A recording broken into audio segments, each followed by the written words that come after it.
this auditory brainstem response at the fifth wave, which is the last stop before it hits the thalamus, and everything is being orchestrated here to make meaning. It's off.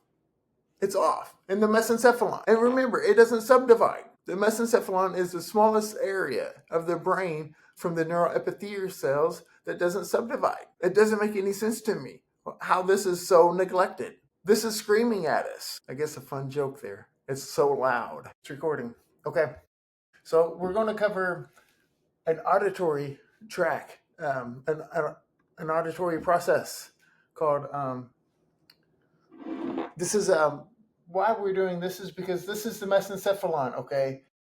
And this is called Auditory Brainstem Response. Yeah, good. A, B, R. That's kind of 5 steps, 5 waves, okay? Before it hits the cortex, before it hits the thalamus. We can map this out in 5 different waves.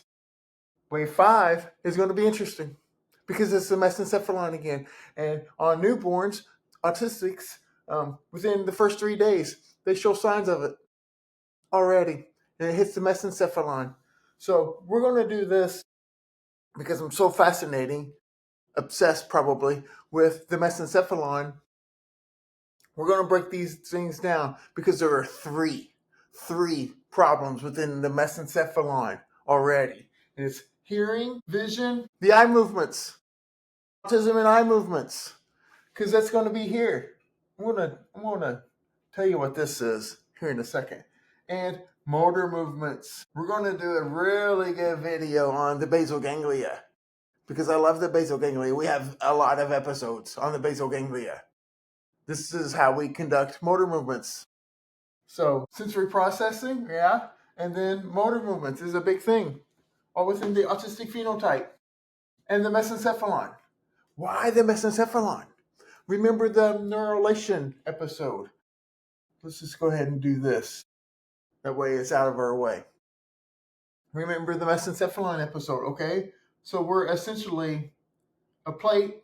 Remember we have the neuroepithelial cells in the middle and the epidermis, ectoderm on the outside, and there's like a little border here that's kind of separating them. And then this just begins to fold. It's almost like a Wu-Tang.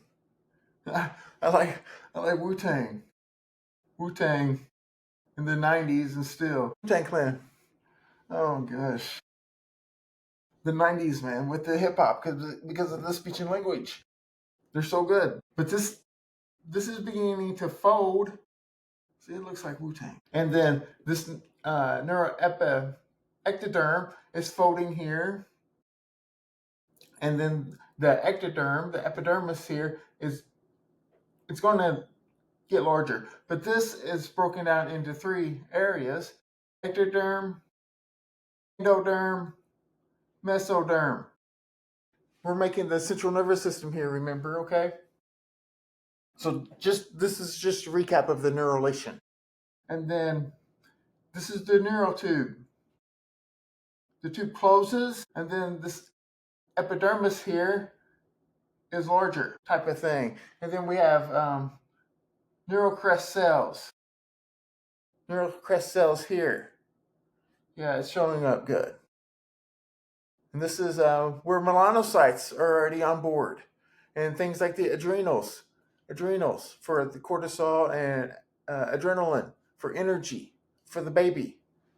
And bone and face cartilage, peripheral and enteric nervous system will come from here. Ooh, I should have went out. And then here, skin and the central nervous system. So this will become 4 cell types. Neuroepithelial. That's what this is. The neuroepithelial, remember, we'll get through this.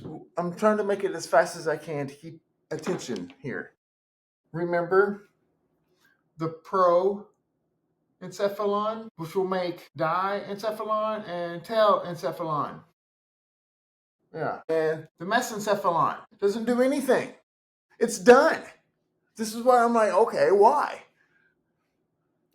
This is done, and this is right here, okay? This is right here. That's it. I'm going to map this out. because we're going to have to understand this. It's screaming at us. And then the rhombencephalon spelling. And this makes the metencephalon and the myencephalon. Okay? So each of these main neuroepithelial cells, remember the fourth one is making the spine. Each of these is dividing, and we're developing the brain. Bless it. I wish I had more room. This makes the subcortical areas and the cortex. Okay? This is basically all of this right here. The mesencephalon is just a little piece at the top of the brainstem. And then this is the rest of the majority of the brainstem. The pons, it's like the football shape, like this. And then the medulla down here, and then the cerebellum. The cerebellum's back here. The little mini brain. It looks different. Purkinje cells. This is orchestrating precision motor movements, fine-tuning motor movements. Dr. Reza Shadmir was on all about the cerebellum. So, yes, involved with motor movements, but we're going to get within this is the substantia nigra. We're going to do the basal ganglia. We're going to knock it out, too. I love the basal ganglia because the Autism and Parkinson's episode. And then how habits and sameness are kind of ingrained. The basal ganglia, we're going to talk about motivation because we don't define motivation. We do not do it. We can, but that's not how our motivation works. Our motivation is lied into these circuitries. It's going to be so good. Coffee for the morning. It's Thanksgiving. Okay? This stuff is so cool. So, the auditory brainstem response has the 5 layers, okay? This is the cochlea. You know about the cochlea. This is hearing, okay? So the cochlea will be auditory brainstem response 1. I don't know if I mentioned, this is done on babies within 3 days of life. Before they leave the hospital, we can do this. And a study from Delgado et al., over 100,000 subjects, they found that the autistic phenotype, within 3 days, you're going to be able to find this. Okay, so auditory brainstem response 1, the cochlea is sending information to here, which is the ventral cochlear nucleus. The ventral means bottom or floor, basement. And then this is the dorsal cochlear nucleus, okay? Oh, shoot. I just scratched it. So 1 is the cochlear, 2 is coming here to the cochlear nucleus, and these parts are orchestrating movements within the brainstem. Okay, think about this as the brainstem, okay? Because we're talking about this kind of area right here. So the best way I can help explain it is each one of these slices, it's like if this was the brainstem, we're just going to slice this open, right? So we can look down into it. Now, it's not shaped like that. It's more like this, okay?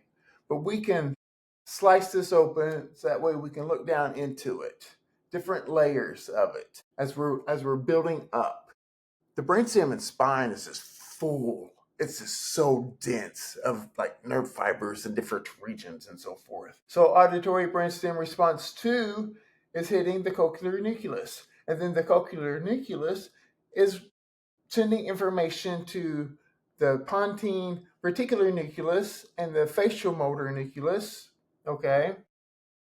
And that's auditory brainstem 3. Auditory brainstem 4 will speak up to the mesencephalon, okay? And that's what this is as well. We've talked about the superior colliculus with the eye movements and the inferior colliculus for the auditory. That's what this is. I could draw this out better now. This is the inferior colliculus, and the green is the superior colliculus. These are the thalamus, okay? Contralateral, which means both sides. I drew them out both sides. So this is the thalamus. This is a workhorse. in living humans or living organisms. That's the pineal gland. It's tucked away right in here. It's a real dense area right here. This outer part is the lateral geniculate. The lateral geniculate nucleus. That's the relay station for vision. This inner part is the medial geniculate nucleus here. So the medial geniculate nucleus and the inferior colliculus can essentially just sit there and high five each other. I mentioned that in the autism and eye movements episode with the lateral geniculate and the superior colliculus. Okay, these two orchestrate movements, eye movements, and then the medial geniculate and the inferior colliculus can high five each other as well. This is fast acting stuff. This is so powerful. And that's for hearing. Remember, the three main roles of the mesencephalon is motor movements, sensory integration, because it comes to a point that sensory, sensation, the things that we're extracting from the environment that are used to inform the living organism of what to do. It's what they are encountering. So we integrate sensation to make meaning of it, because this is basically sensation perception as well. And then 3, based off of that, orienting the attention. We'll talk about the basal ganglia too with penmanship. It's horrible, right? And with Parkinson's, and because this is going to be orchestrated here, fine motor movements. Orienting the attention is the third and major role of the mesencephalon. Orienting the attention to where? To the outside world, okay? Also, while we're talking about penmanship and handwriting, try to imagine this in a classroom and like taking notes and so forth, and kind of just processing all of the sensory information and keeping up with the notes and everything. It's very challenging stuff. So these are the 3 main roles of the mesencephalon. So here is the auditory brain stem response. Okay, let's get back into this, because we've hit 1, the cochlear, 2, we'll reach the brainstem with this cochlear nucleus, and then the ventral cochlear nucleus, probably in the way. We'll speak over to, okay, so we're down in here, 3, and 3 to 4, 4 speaks up to the inferior colliculus, here in red. Okay, and then from the inferior colliculus, it hits the cortex now. The subcortical areas, yes, but it's going into the brain at this point. So we're mapping all of these waves out, sounds from the ear to the brainstem, and then to the subcortical areas, the thalamus. Okay, so 5 will be the medial geniculate, because that's the relay station before it even hits the thalamus, is the medial geniculate. Layer 5 with autism is a conundrum. It's delayed. And you might think, okay, so these signals means bad hearing. No, it doesn't mean hearing ability. It means this is where we start to quiet the noise. Focus and channel our hearing. What are we hearing and making meaning to it? Okay. From the medial geniculate, we'll hit the thalamus and the auditory cortex. So this is the medial geniculate, and we can just think, okay, this is like splicing the brain here. Okay, and this is the ventricular. The ventricular. With this, remember we talked about the thalamus, not the thalamus, the paraventricular, and how all of these subcortical areas, like the mesencephalon here, are surrounded by this, and the basal ganglia are too. And the thalamus, things like the hippocampus and the amygdala, all of these things are built around the paraventricular. Looks like the talon. Okay, so the medial will recruit the auditory cortex and auditory cortex 1. So these are the next stops. Once sound and waves enter the subcortical areas, enter the inferior colliculus and the medial geniculate, which is here, and then the thalamus. Okay, then we can start to map out perception, meaning. Okay, but in order to do that, we have signal to noise. With the autistic phenotype, there's a lot of noise because in the auditory and autism episode, we're going to talk about listening dissonance as well. This is huge. This is background noises just blending together. So, in this episode coming up, we'll talk a lot about auditory brainstem response, the auditory cortex, and listening dissonance, and then just how this is kind of mapped out from von Bekesi. Von Bekesi is a Nobel winner. 1961, he was a biophysicist. But with autism versus typical, 1, 2, 3, and 4 or 5. But it's 5. The mesencephalon. Once these waves and signals and nerve fibers and so forth hits the mesencephalon, it goes back. And this is what I'm saying.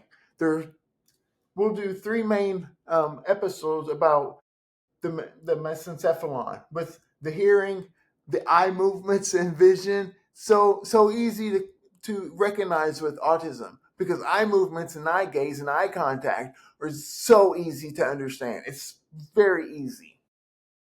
And then third is the motor movement control. So this is going to be huge with autism before the baby even leaves the hospital after delivery. You can do this and it's found. ABR 5, the 5th wave, is a problem in autism already. So we'll map this out, okay? Because this is the last relay station until we make meaning.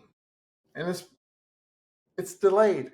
It's a delayed latency in the autistic phenotype versus non-autistic within 3 days of life. I think I covered everything. If not, we're going to do more.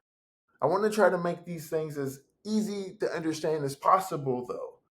So the main takeaway here is this auditory brainstem response at the 5th wave, which is the last stop before it hits the thalamus, and everything is being orchestrated here to make meaning.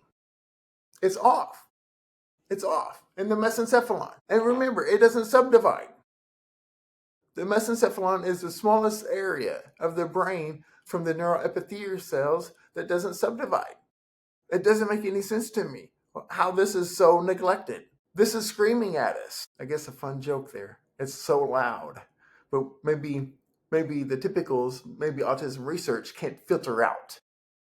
They don't care to know, maybe. I don't know. I almost think no, they don't care to know. They just publish papers. So, auditory brainstem response and these 5 layers here.